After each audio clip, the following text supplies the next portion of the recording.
esports tournament for Super Smash Bros. Ultimate for Fordo Sage. Here for this match, we have Kola versus his Razor and Blade. See, Razor and Blade here appears to be picking Kirby and Kola picking Roy. Roy is an infamously very strong character, and Kirby has generally been considered to be relatively weak. However, Razor and Blade appears to be making that work. Kirby, very light character with a good recovery, whereas Roy is more middleweight with a less fortunate one. Because of this, Kirby can go farther off stage to edgeguard Roy. However, Roy's extreme power could potentially kill Kirby very easily, especially with that unique sweet spot mechanic he has on his sword. For those of you who don't know, the closer the sword's hitbox is to the opponent, or like the closer it is to the hilt of the sword, the more damage it does. So as you can see, that jab right there, the end of the sword did almost no damage. However, it was up close, it would have done a lot more damage and knockback. Kirby takes that first stock with a forward smash, immediately followed by Kola's own forward smash, equalizing stocks and percent. Razor and Blade getting a lot of use out of that stone there. It's an armored move, meaning that any hit the opponent hits Kirby with while he's in that stone form, Kirby will take damage, but no knockback or hit stun. It's a useful landing tool, however, it can be punished pretty hard if the opponent's able to get out of the way fast enough. You can see Kola trying to aggressively intercept it, though, with that laser up special. Has quite a bit of knockback, however, it's very unsafe, and a savvy opponent can potentially punish it. Looks like Cole is going for some hard callouts here. Appears to be working out for him, though, as Razor and Blade is at 106%. Any good sweet spot from Kola here will kill, especially that side B. Watch out for that one. It's a 4-part attack that does extreme amounts of knockback. So Kola will want to be going for those as much as possible when the opponent's at high percent. This stone here nearly kills Kola with a down special, however, appears to be going for that hammer quite a bit. One of Kirby's admittedly least useful moves, however, you can call an opponent out on it if you have a right read on him. You see here, he expected Kola to go in aggressively. Instead, he backs up, minding that hammer. Kola offstage, a very scary position, but Razor and Blade doesn't go for the edge guard. Instead, choosing to try and catch the ledge, but doesn't work. However, that forward smash will finish off Kola. Both players down to their last stocks. However, Razor Blade does have a now 67% deficit. All Kola needs is one good kill move, and this could potentially be the game. He's struggling to find it. Gets a back air. Razor Blade knocked off stage Kirby. Kola not going to go for the risky edge guard against Kirby. Let's move forward air. 95%. Oh, just misses the neutral special eruption. Kirby's dash attack knocks Kola off stage. Once again, Razor and Blade playing very carefully. Doesn't go for edge guard. Instead, waits for Kola to come back on stage and attempts to read his options afterwards. Oh, and he anticipates the Blazer, and Kola dies off the top. Razor and Blade taking game one.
All right, and game 2 between Kola and Razor Blade is about to begin. Both players choosing to stay their characters, instead going to the battlefield version of Pokemon Stadium. This is functionally the same stage that they played against last time. Once again, we see a lot of that stone coming out from Razor Blade, but he does get punished with the early forward smash. Oh, and that's going to be it. That neutral special can kill you at 0%. However, because it's so slow, it's very hard to hit. Kola had a hard read on what Razor and Blade's option was going to be. Oh, and he accidentally SDs with a stone. Oh, this is huge. Kola Blade has taken 2 of Razor and Blade stocks, and Kola has only taken 15% in turn. So with that up air, trying to catch, once again, catching Kola's aggressive approaches with stone. However, he's at such a stock deficit that might not be enough. After a narrow loss in game 1, will Kola just sweep back game 2? Appears to be having some difficulty. Razor Blade's taken him to 75%. Once again, using that stone, but Kola avoids it this time. Oh, but gets hit with it that time. Gets knocked basically off stage. Oh, it looks like Razor and Blade was going for an aggressive approach, but that forwarder is going to interrupt it. Oh, once again gets hit by the stone. Using a lot of that down special. However, as Kola proved last set, he can punish it. That stone is going to take Kola's first stock, but Razor and Blade at 104%.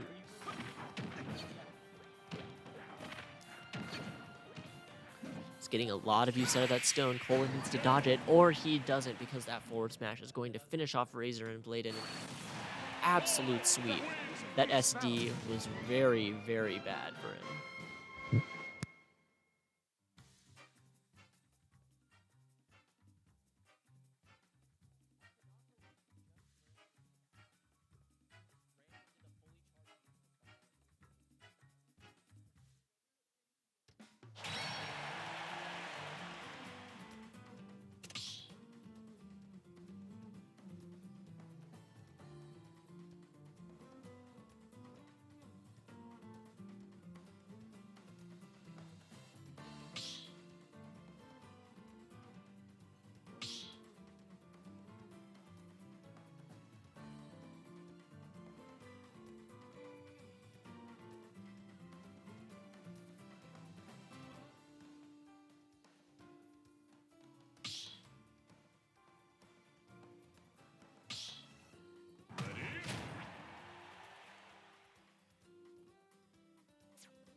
All right, and here comes game 3.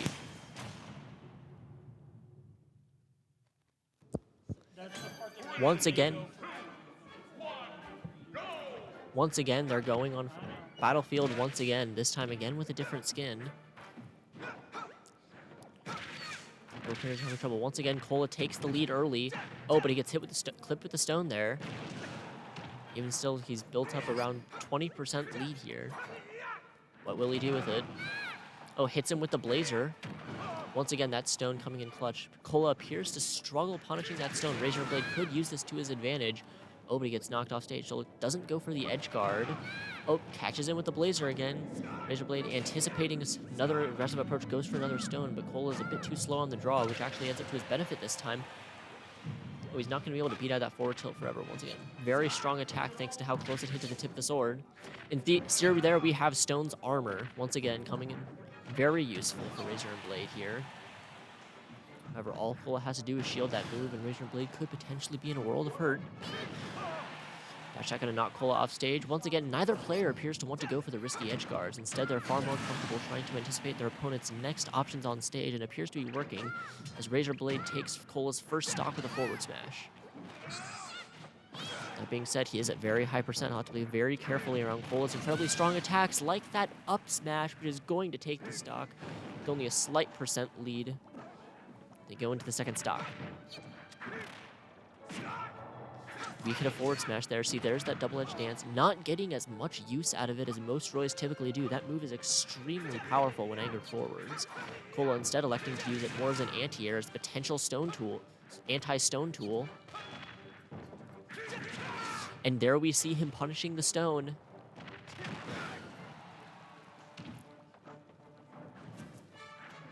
goes through the dash attack, but that second dash attack is going to clip him. Goes for the forward smash, but it just misses. Both players missing some very heavy attacks right here. Once again, using stone on platforms, defensive, trying to bait out an aggressive approach from Kola. He gets hit by it. Kola, a pretty bad deficit, but it's not going to matter as that forward smash is extremely strong with that hitbox, going to be taking Kirby's stock at only 60%. Oh, looks like he's trying to go for the cheesy neutral B, but it's not going to work this time. Razor Blade has learned his lesson from game 2. Oh, and he grabs the stone. Another offensive Blazer. Tries to go for another up smash kill, however, it's going to miss. It does not have a very good horizontal hitbox, but its vertical hitbox is quite useful for hitting people in the air. Kola appears to be playing far more around that stone than he was at the beginning of the set. Has he adapted? Oh, it appears not from that, at least in that instance. As it takes his final stock. Both players at match point here. Whoever dies next is going to lose this set. Razor Blade is at very high percent. A single good hit from Kola is going to end it. Oh, and it falls out. If that hadn't fallen out, that absolutely would have taken the set. Kola desperately trying to go for some sort of kill option as Razor Blade seems to try buying his time with that stone.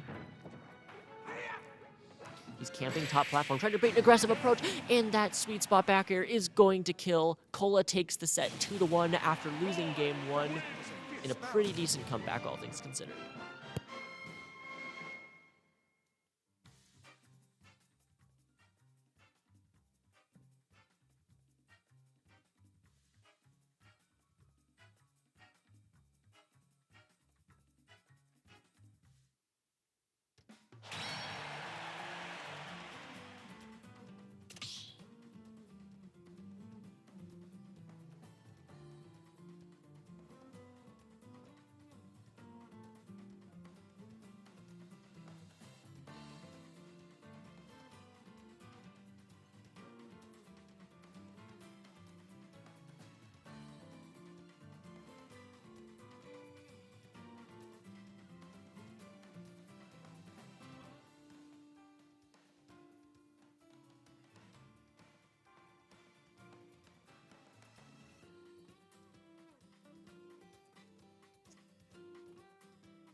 Apologies if there are long lulls in the action. Unfortunately, only half of our expected players show up, so we only have 2 players going on, so there might be significant wait times in between matches. We're sorry for the inconvenience beforehand.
Step into the ring.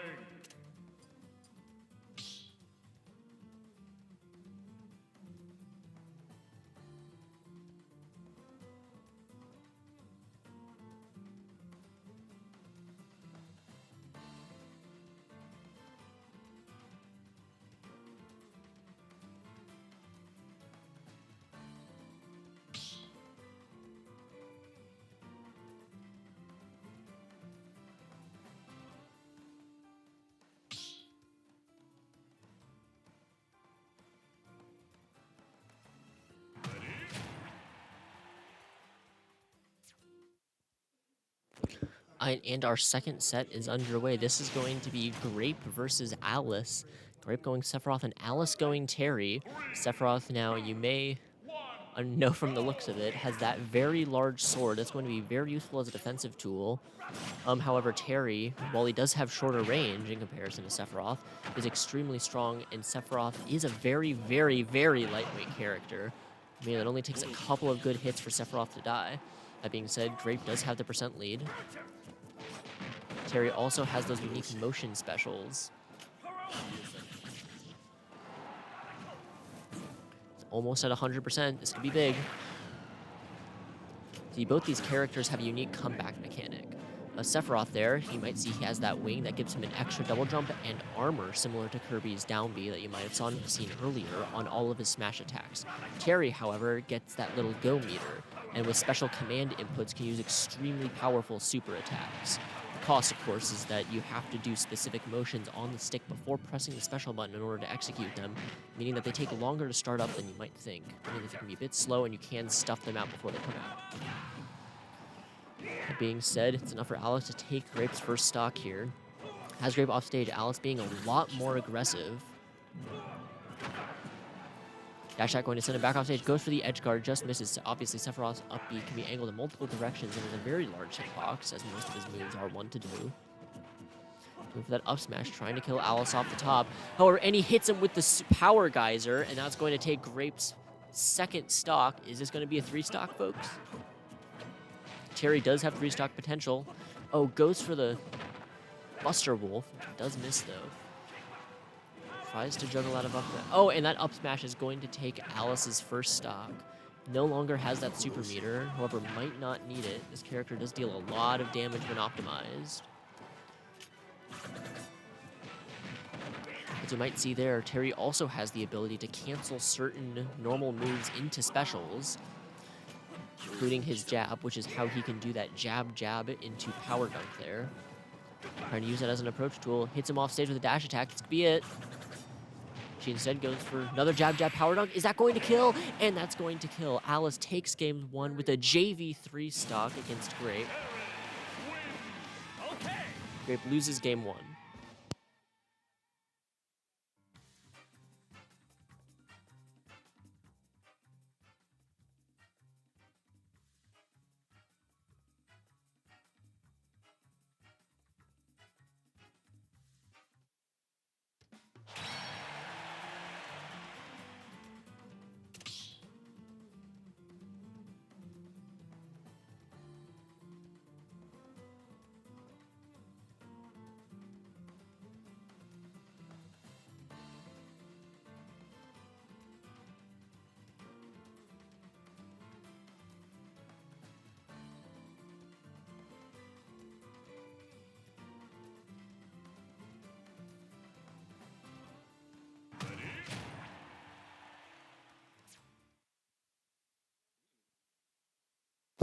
Alright, and here starts game 2. Both players choosing to stay as their same characters, going to Final Destination yet again. Oh, Alice with the taunt at the start. Goes through the counter there. Looks like Grape wants to make a bit more use of that counter this game. Unique counters in this game, as it has a hitbox regardless whether or not the opponent actually hits you, which can make it a very scary to get off me tool. However, if they don't interrupt it, you can punish it quite easily. Oh, it looks like Grape has the wing. Might not be able to make a lot of use of it out of this stock, though. Already very high percent against one of the characters with the best kill power in the game. That power dunk almost kills. This one might. And that's going to take Grape's first stock. Alex goes off stage, but is able to recover. This could be big. Oh, anticipate.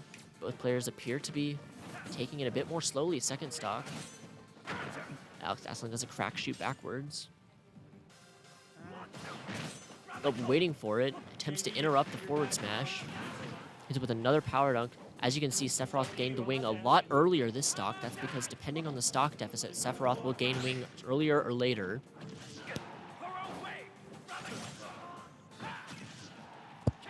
Let's see. Alice at 104% now has go meter. Which leaves those special moves to great effect. Oh, tries to break his shield with a power geyser. Uses the Buster Wolf to try and catch an anticipated land in the Grape. Instead, going for a double jump. And we see that counter coming out. Very useful as it takes Alice's very first stock. Grape in a precarious situation, though. Just with the grab. Tries to go for a tech chase. Oh, Alice's shield is looking real. Both character shields are looking very small. A shield break here could result in death on either side. Grape's going for a lot of smash attacks this stock. Once again, that jab power dunk being incredibly useful for Terry. Oh, and that the jab power dunk almost kills Grape again. However, Alex anticipates this offensive up B. Once again, doesn't quite kill. However, Alice appears to be anticipating Grape's recovery options and is covering them quite well. And that jab power dunk is going to kill for a second time. Good, doing a bit better this game than he was last game, at the very least. With the forward smash. Oh, and he uses his side B on Alice. This could be a huge swift swing in momentum. See, depending on how many orbs they're hitting, there's a delay. And that number of orbs will hit them. And that's enough paired with that up smash to take Alice's very first stock. Oh, Grape almost SDs, however, catches him with the up special. Oh, reverses the power duck, anticipating Grape's roll inwards. Grape's shield's looking awful small. Won't be able to Oh, and he gets his shield broken. Oh, this could be huge. This could be huge. Oh, doesn't go. Oh, he's not enough to kill, and that's enough to kill. Alice takes the set 2-0.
Once up again, I apologize for the lack of action.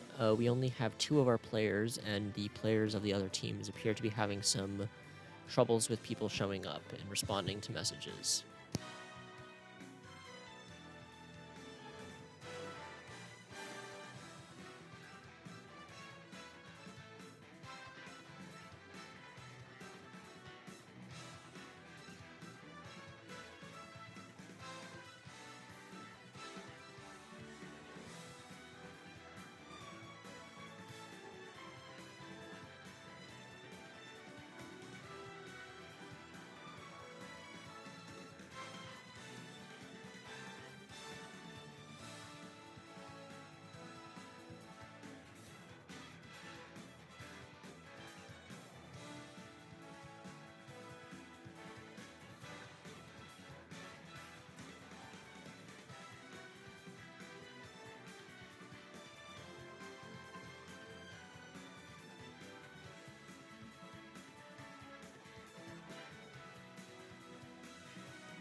I'd apologies for the long wait. We should have a third set starting very shortly.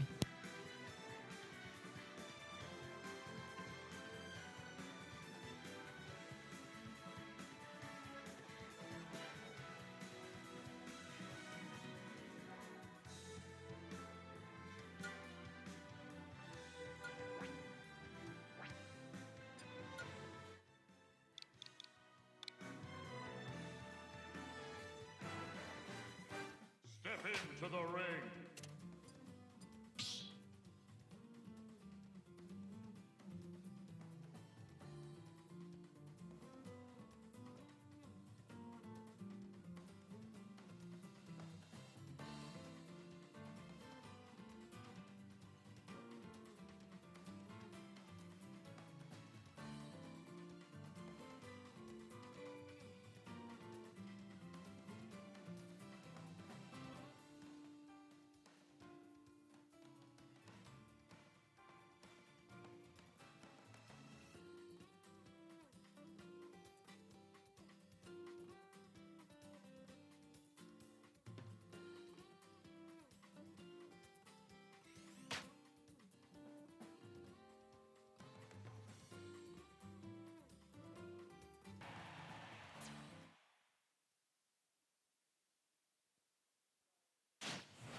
We have our third set of the day here, Grape versus Precision.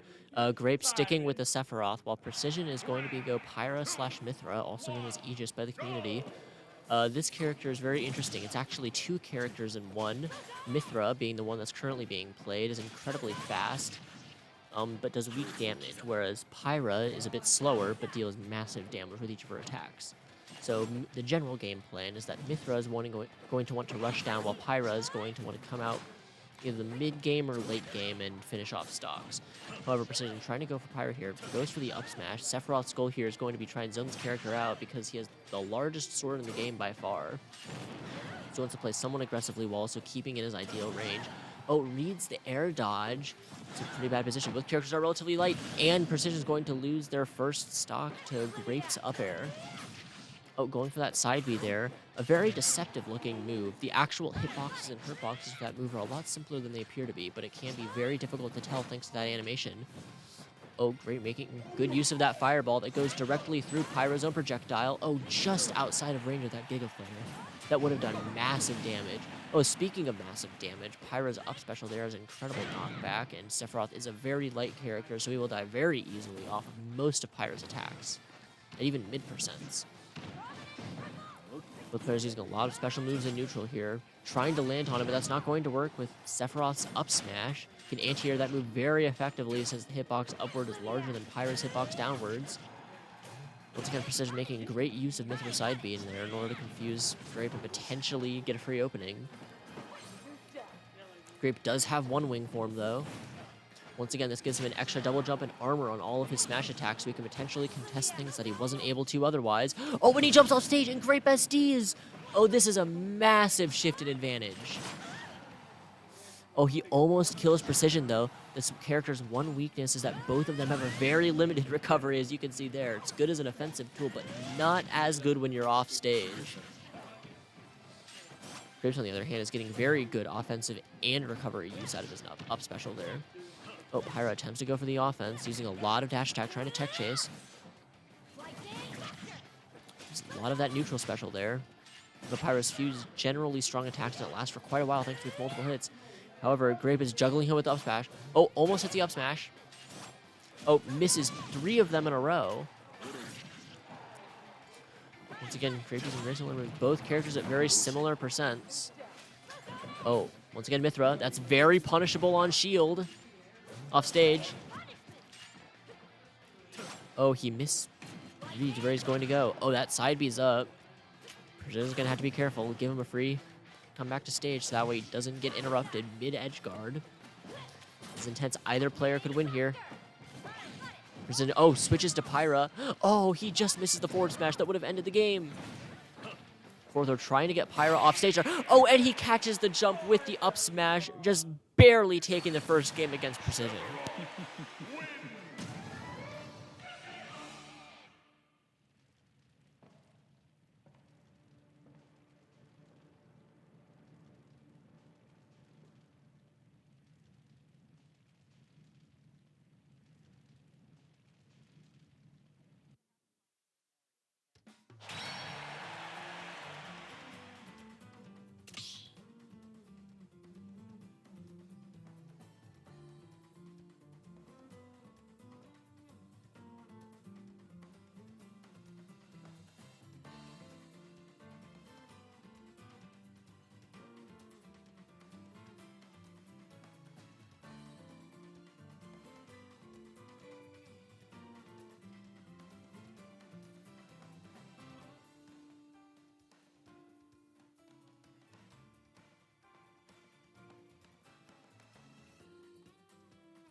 Alright, and here we have game 2. Both characters electing to keep the same characters as last time. Grape did win that first game very narrowly, so maybe the difference in stage will be the difference here. Precision counterpicks to Kalos Pokemon League. Those side platforms are going to provide Pyra and Mithra with a lot more recovery options than they had just with a flat stage. However, this could also set up Grape's incredible anti-airs a lot more effectively. Once again, we see that great use of that up smash, intercepting Precision's aggressive landings. Oh, staying just out of range of that forward smash. Oh, Grape tries to go for the down air forward smash. That probably would have killed. This character is very, very strong. Oh, but he does get clipped by that side B. That projectile is going to be very useful in this matchup. However, Sephiroth can use certain moves to go through it. Oh, once again, using that side B. The other side B coming in very useful yet again. Forward smash gets Sephiroth back off stage. Tries to anti-air, but just mistimes it. Oh, just misses that forward smash. Oh, but that forward smash is going to hit, taking Precision's very first stop. Grape at very high percent here. Oh, misses the forward smash, gets sent back off stage. Choosing to stay with Mithra, even though he's at high percent, and that will be enough to take the first stock. Both players now on 2 stocks. Grape throws him off stage. This could be huge. Lets him get back on, though. Now Grape himself is off stage. Oh, gets clip of the weak hitbox of Pyra's up B there. Oh, intercepts it. Oh, a fully charged up smash. That's going to do a lot of damage. Both players at relatively similar percents right now. If either of them gets knocked off stage, this could be very, very bad. But once again, punishing that up B. Grape doing a very good job of not running into it with aggressive approaches, instead choosing to let Precision essentially just set up his own demise here. Grape is on match point. All he has to do is take one more stock to take the set. Using a lot of smash attacks, trying to space out Pyra and Mithra's hitboxes, since Sephiroth's swords is pretty noticeably larger. However, he is at very high percent. Even Mithra with her weak kill power might be able to close out this stock and potentially put Grape down to his last as well. That being said, Grape at 127% does have quite a lot of rage. Oh, and is that uppy going to be it? Oh, and it's just enough knockback. Grape takes the set 2-0 against Precision.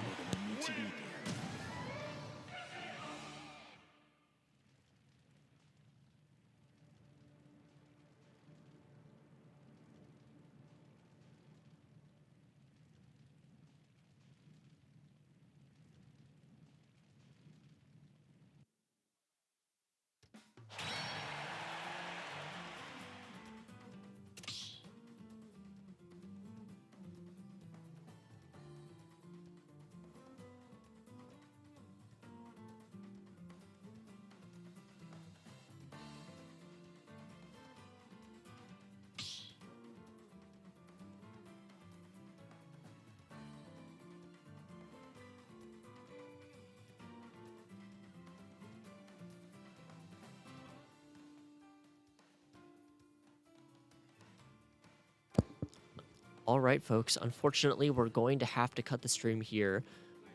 We have no more sets to play. Overall, I'd say that was a pretty good thing. Grape took several sets, and for what it's worth, Kola did quite well as well. So thank you for tuning into the stream.